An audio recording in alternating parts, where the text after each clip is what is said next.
Hi everyone, Stephen here again. So yesterday I was talking to you about the big, hairy, ambitious goal. So the thing that often many of us are afraid of, or maybe we just kind of set it out there but really don't take any action towards.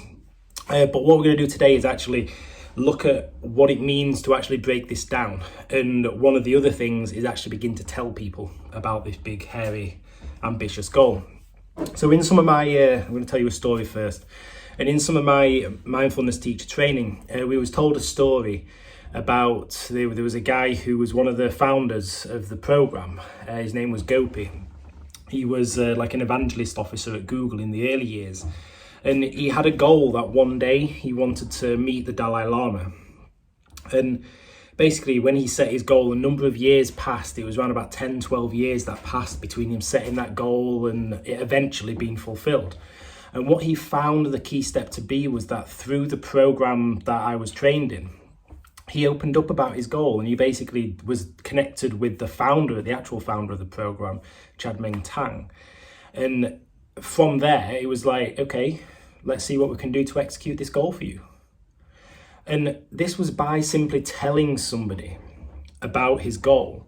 He was able to firstly share his motivation, share his understanding, share his reasoning, but then connect with somebody who was potentially able to help to make that happen. Now, in our minds, we often don't share our goals because we may think that they're embarrassing or they're a bit too hard to reach, and what happens if I fail and all this kind of thing.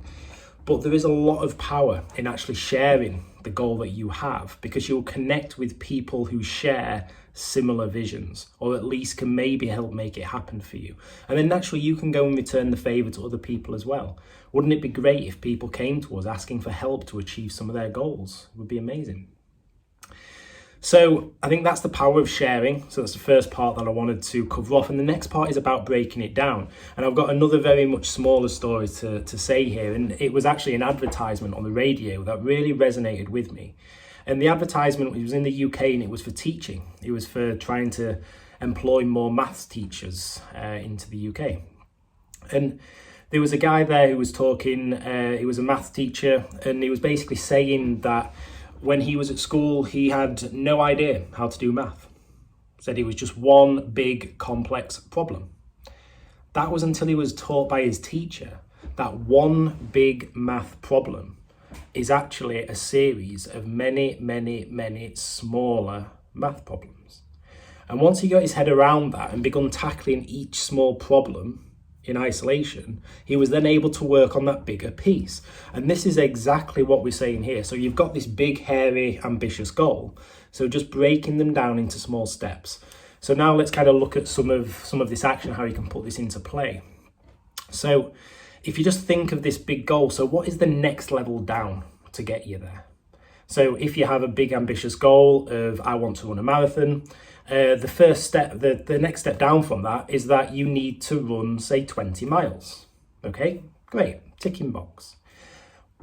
But 20 miles is still pretty far. So what do you have to do to get to 20 miles? Well, I have to run 15 miles.